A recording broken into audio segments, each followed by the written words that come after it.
मेरे प्यारे श्रोताओं, मेरे दिल के बहुत करीब वीर दर्शकों, ज्ञान के रथियों, धर्म के दीपकों, धर्म और कर्म को हृदय से जीने वाले मेरे परिवार, आज हम उस कड़वे लेकिन जरूरी सच से आपको रूबरू करवाने जा रहे हैं, जिस पर केवल कहानी नहीं, इतिहास शर्मिंदा है।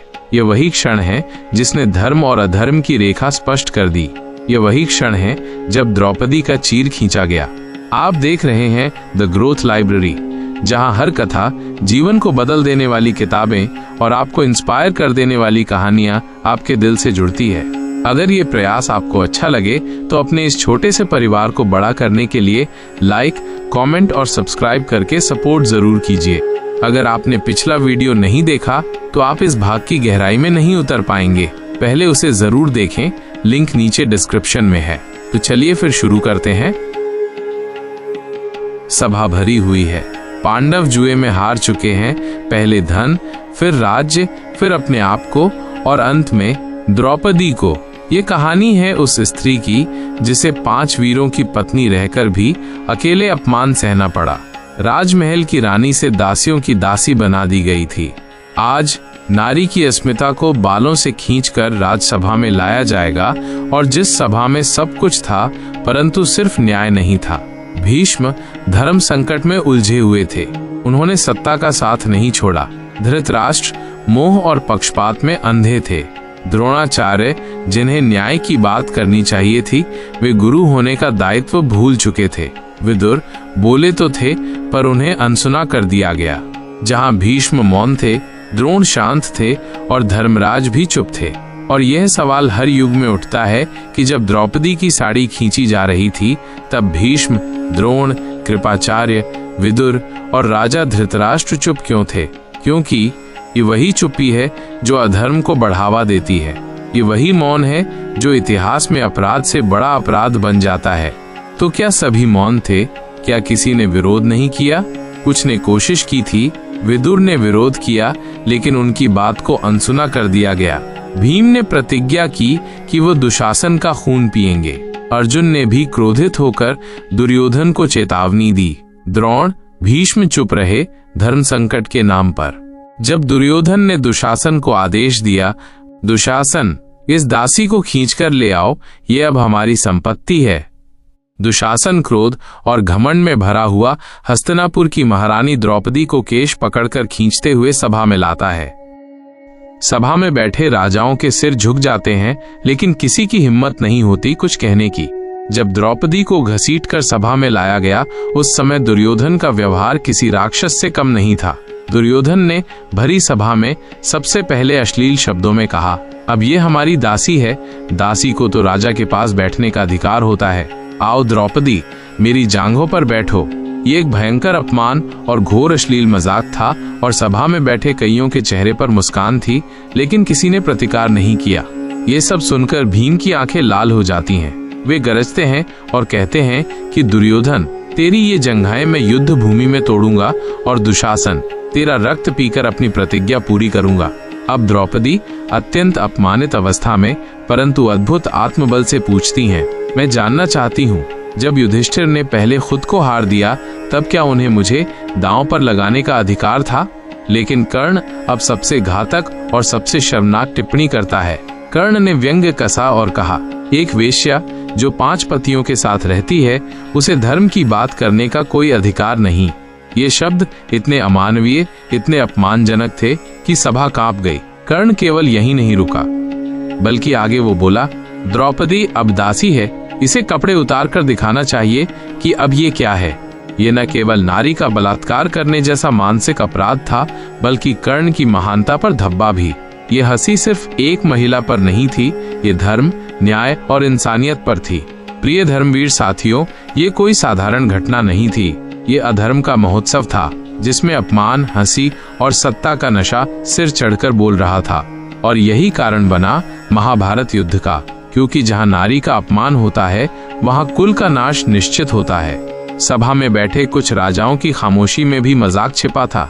कुछ राजा मुस्कुरा रहे थे, कुछ एक दूसरे से फुसफुसाकर द्रौपदी के बारे में अश्लील टिप्पणियां कर रहे थे कि एक औरत के लिए इतना शोर क्यों, जुए में हारी चीज पर इतना रोना क्यों। अब शुरू होता है चीरहरण। और फिर उसने द्रौपदी की साड़ी पकड़ ली। अब दुशासन द्रौपदी की साड़ी खींचना शुरू करता है और कहता है कि तेरे 5 पति तो जुए में तुझे हार गए, अब तुझ पर मेरा अधिकार है। बस देखती जा कि कैसे एक राजसभा में एक महारानी की साड़ी खींची जाती है। दुशासन जब द्रौपदी की साड़ी खींच रहा था तो वो बार बार हंस रहा था और कह रहा था, आज देखो राजमहलों की रानी अब हमारे सामने नंगी खड़ी होगी। उसका हंसना कोई आम हंसी नहीं थी, अधर्म की गर्वीली हंसी थी। ये नारी सम्मान पर एक गंदा मजाक था जिससे धरती भी कांप उठी। शकुनी, जो हमेशा कुटिल चाले चलता था, वो लगातार हंस रहा था और कहता कि वाह दुर्योधन, तुमने तो पांडवों को ही नहीं, उनकी बीवी को भी जुए में जीत लिया। यह वाक्य केवल एक हंसी नहीं बल्कि द्रौपदी के अस्तित्व का मजाक था। ये सब द्रौपदी के चरित्र, नारीत्व और मानवता पर हमला था। द्रौपदी की साड़ी खींची जा रही थी। सभा में कोई नहीं बोल रहा था।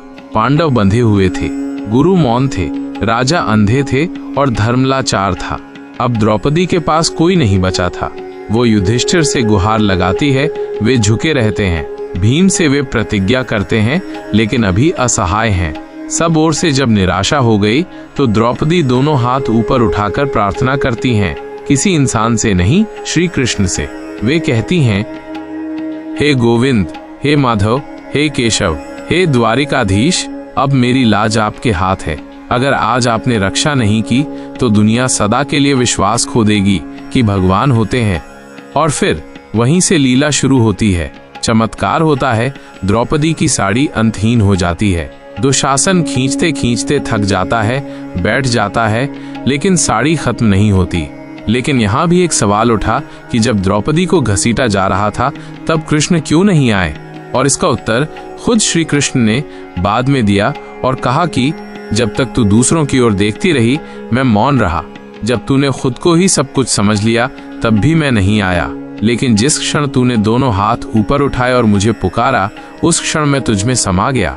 ये लीला हमें सिखाती है कि जब हम पूर्ण रूप से ईश्वर के शरणागत होते हैं तभी ईश्वर की कृपा प्रकट होती है। अब जब द्रौपदी की साड़ी खींची जा रही थी और खींची ही जा रही थी, लेकिन खत्म नहीं हो रही थी। श्री कृष्ण ने अपनी योगमाया से द्रौपदी की साड़ी को अनंत कर दिया। दुशासन थक गया, पसीने से लथपथ हो गया, हाथ कांपने लगे, लेकिन साड़ी खत्म नहीं हुई। ये कोई साधारण चमत्कार नहीं था, ये एक संकेत था कि जहाँ श्रद्धा, शरणागति और सच्चा प्रेम होता है, वहाँ भगवान खुद रक्षा करने आते हैं। जब आत्मा इस संसार में अपमानित होती है, दुखों से घिरी होती है, तब वो दूसरों से सहायता मांगती है। लेकिन जब वो थक कर, टूट कर भगवान के शरण में जाती है, तब परमात्मा स्वयं उतरते हैं और रक्षा करते हैं। श्री कृष्ण द्वारका में थे, लेकिन जब द्रौपदी ने उन्हें पुकारा तो मन से पुकारे गए प्रभु समय और दूरी की सीमा में नहीं बंधे रहते। जो अपने भक्त के प्रेम में बंध जाए वो श्री कृष्ण होता है। श्री कृष्ण ने खुद कहा है, मैं समय हूँ, मैं दिशा हूँ, मैं कारण भी हूँ और परिणाम भी। जहाँ प्रेम है वहाँ मैं हूँ।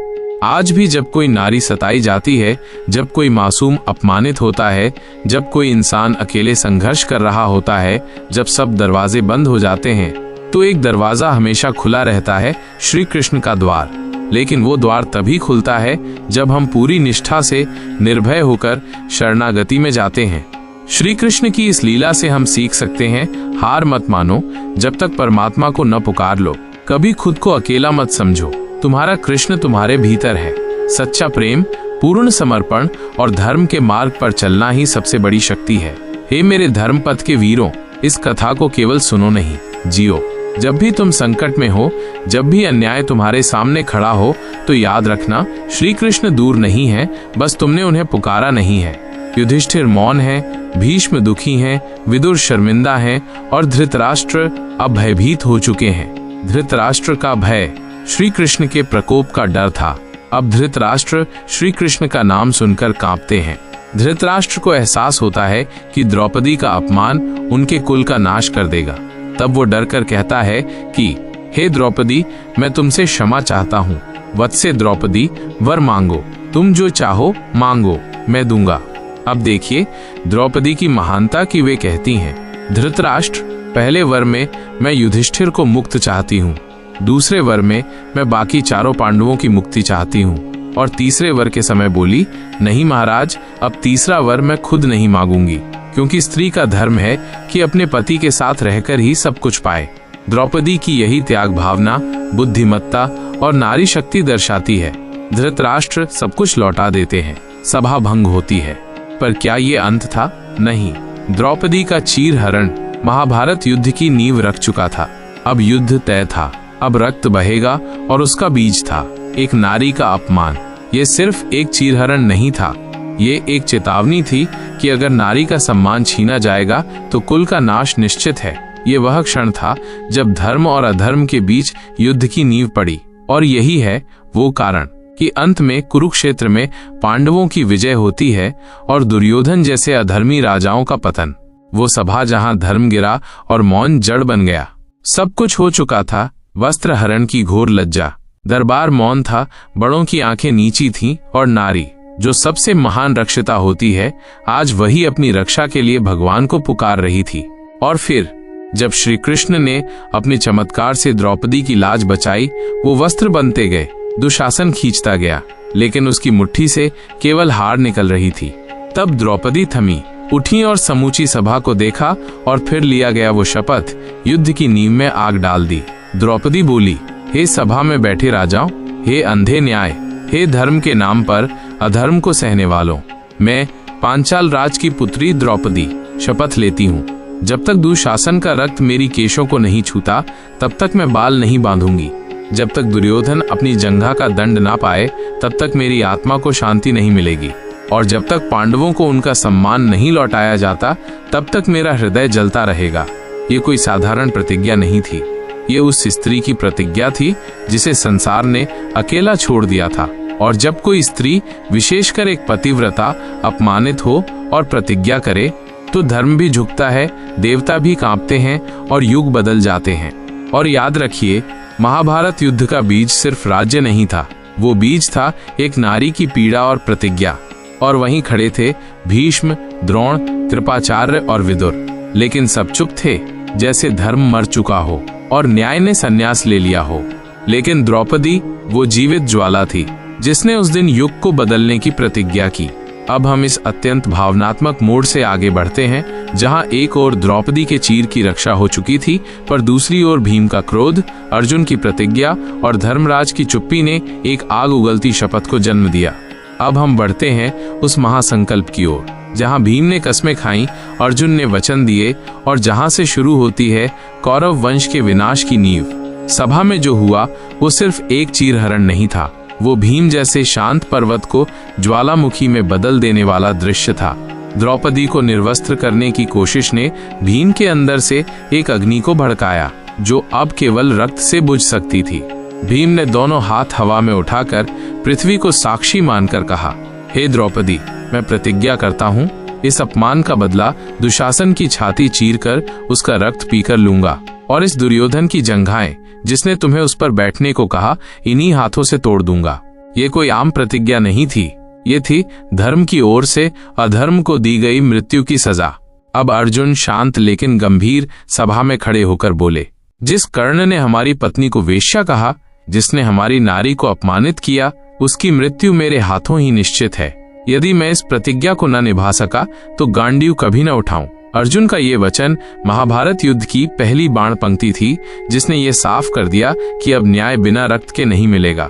जब सब कुछ हो गया, द्रौपदी को वस्त्र वापस मिल गए, भीम और अर्जुन ने शपथ ले ली, तब सभी की निगाहें थीं युधिष्ठिर पर, लेकिन वे चुप थे।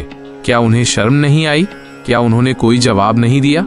उन्होंने माफी मांगी, लेकिन उनका धर्म, उनका संकोच और उनका सत्य उन्हें रोकता रहा। वो बोले, मुझे धर्म का पालन करना था, मैं जुए में बंधा हुआ था, मैं कुछ नहीं कर सका। और यही चुप्पी उनके चरित्र की सबसे बड़ी परीक्षा बनी। पांडवों को जुए में पराजित कर सिर्फ राज्य ही नहीं छीना गया था, उनका स्वाभिमान, आत्मसम्मान और धर्म भी लहूलुहान हो चुका था। सभासदों की आंखें नीचे थीं। राजा धृतराष्ट्र ने अंततः द्रौपदी से प्रसन्न होकर पांडवों को सब कुछ लौटा दिया था, राज्य, सम्मान, स्वतंत्रता। लेकिन कुरु सभा में शांति नहीं थी। पांडव प्रतिज्ञा ले चुके थे, इसलिए शकुनी की आंखें अब भी षड्यंत्र बुन रही थीं। धृतराष्ट्र को डर था कि कहीं युधिष्ठिर बदला ना ले ले। दुर्योधन को भय था कि कहीं प्रजा पांडवों को फिर से न स्वीकार कर ले, और शकुनी को मिल गया था अगली चाल चलने का मौका। अब शकुनी चतुरता से धृतराष्ट्र से कहता है कि महाराज, जुआ अधूरा रह गया। पहली बार तो केवल अपमान हुआ, लेकिन अभी युद्ध की आग नहीं बुझी है। यदि पांडवों को सचमुच शांत करना है तो एक अंतिम दाव और खेला जाए। धृतराष्ट्र भयभीत थे, परंतु पुत्र मोह के कारण उन्होंने सहमति दे दी। पुनः सभा बुलाई गई और युधिष्ठिर को आमंत्रण भेजा गया। अब युधिष्ठिर को कहा गया कि तुम धर्मराज हो, क्या धर्म से पीछे हटोगे? युधिष्ठिर को ऐसा लगा कि अगर वो मना करेंगे तो लोग कहेंगे कि देखो, धर्मराज डर गए और इसीलिए वो हाँ कहने के लिए मजबूर हो गए। शकुनी जानता था कि युधिष्ठिर धर्म और नियमों को बहुत मानते हैं। उसने यही बात जानकर धर्म के नाम पर चाल चली और सभा में सभी के सामने प्रस्ताव रखा। युधिष्ठिर फंस गए। अब अगर वो खेलते हैं तो हार सकते हैं, नहीं खेलते तो धर्म से भागने का आरोप लगता। प्राचीन काल में राजा अगर किसी सार्वजनिक चुनौती से भागते थे तो उसे कायर या अधर्मी माना जाता था। युधिष्ठिर को लगा कि अगर मैं राजा और धर्मराज हूं तो चुनौती से पीछे नहीं हट सकता। भीष्म, द्रोणाचार्य जैसे बुजुर्ग वहां बैठे थे, लेकिन कोई भी नहीं बोला कि युधिष्ठिर मत खेलो, यह अधर्म है। इस चुप्पी ने युधिष्ठिर को और भी उलझन में डाल दिया और इस द्वंद्व में फंसे युधिष्ठिर फिर से सभा में आए। फिर से पासा बिछा और खेल शुरू हुआ, ठीक वैसा ही जैसे पहले हुआ था। शकुनी के पास वही मायावी पासे थे और युधिष्ठिर ने पहले ही दांव पर लगा दिया स्वयं को। फिर भीम, अर्जुन, नकुल, सहदेव और अंत में राज्य। अब शकुनी मुस्कुराते हुए शर्त रखता है और कहता है कि नियम स्पष्ट हैं। यदि युधिष्ठिर हार जाते हैं तो उन्हें 13 वर्ष का वनवास और 1 वर्ष अज्ञातवास बिताना होगा। यदि उस अंतिम 1 वर्ष में पहचाने गए तो वनवास फिर से 13 वर्ष का शुरू होगा, अर्थात 13 साल खुला वनवास। 1 साल गुप्त रूप में रहना जहां कोई पहचान न सके। पहचान हो गई तो सजा वही होगा। जुआ खेला गया और युधिष्ठिर की पुनः हार हुई। उन्होंने बिना प्रश्न किए हार को स्वीकार किया। उन्होंने एक शब्द नहीं कहा। सभा स्तब्ध थी। भीम का मुख लाल हो उठा, अर्जुन की मुट्ठियां बंध गईं, लेकिन युधिष्ठिर शांत थे, मानो नियति को स्वीकार कर चुके हों। अब शकुनी युधिष्ठिर से कहता है, युधिष्ठिर, तुमने नियमों के अनुसार हार मानी है। अब तुम 5 पांडव और द्रौपदी 13 वर्षों तक वन में निवास करोगे और 14वें वर्ष अज्ञात रहोगे। यदि पहचाने गए तो पुनः 13 वर्षों का वनवास होगा। सभा की आंखें नम थीं, द्रौपदी मौन थीं, लेकिन आंखों में रोष था। भीम ने वहीं प्रतिज्ञा ली।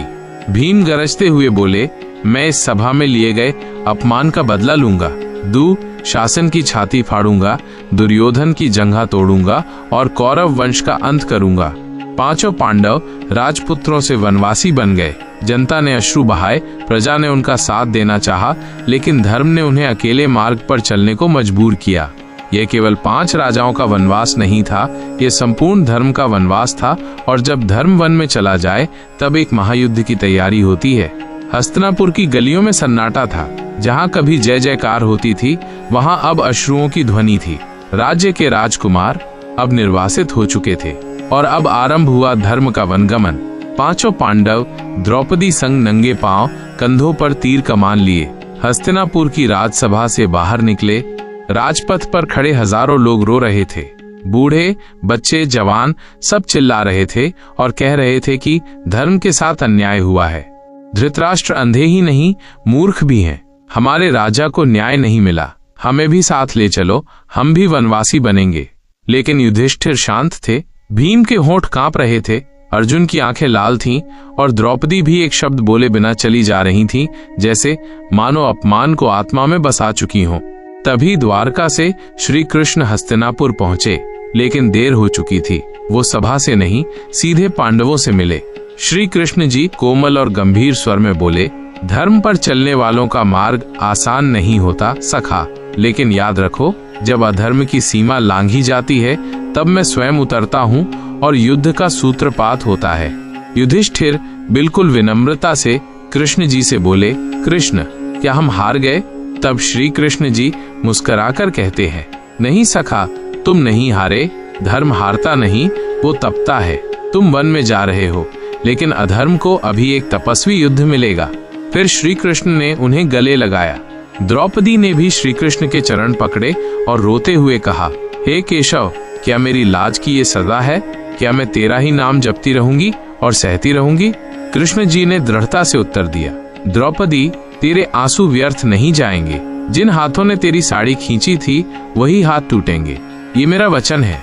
अब वनवास का पहला दिन शुरू होता है। वन में प्रवेश करते ही एक नया जीवन शुरू हुआ।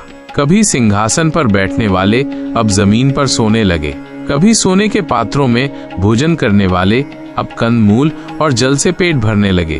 भीम कठोरता पूर्वक बोलते हैं, मैं हर दांव, हर अपमान, हर आंसू को याद रखूंगा और युद्ध के दिन ये सारी पीड़ा मेरी शक्ति बनेगी। अर्जुन बोलते हैं, अब मेरा धनुष तब तक नहीं झुकेगा जब तक न्याय न हो। युधिष्ठिर भी गंभीरता से बोलते हैं, वनवास मेरे लिए तप है, मैं यहाँ शांति नहीं आत्मबोध खोजने आया हूँ। और अब द्रौपदी, वो हर रात अकेले रोती थीं, लेकिन सुबह होते ही फिर से एक रानी की तरह उठ खड़ी होती थीं। उसके भीतर अब आग थी कि जो शांति से नहीं युद्ध से ही बुझने वाली थी। वो जंगल नहीं था, वो कर्म भूमि थी। वहाँ राज्य खोने वालों ने आत्मबल पाया, वहाँ अपमानितों ने प्रतिशोध का बीज बोया और वही बीज महाभारत का महायुद्ध बना।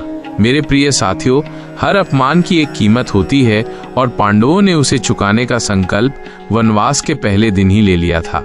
ये सिर्फ एक कथा नहीं, एक चेतावनी है कि अन्याय चाहे जितना बड़ा हो, धैर्य और धर्म अगर साथ हों तो अंत सिर्फ विजय होती है। अगर आपने पिछली कड़ियां नहीं देखी तो अभी देखिए और आने वाले युद्ध की आग को महसूस करने के लिए द ग्रोथ लाइब्रेरी को सब्सक्राइब जरूर करें, क्योंकि यहाँ हर अध्याय सिर्फ सुनाया नहीं जाता, महसूस कराया जाता है। तो चलिए फिर मिलेंगे कहानी के अगले हिस्से के साथ।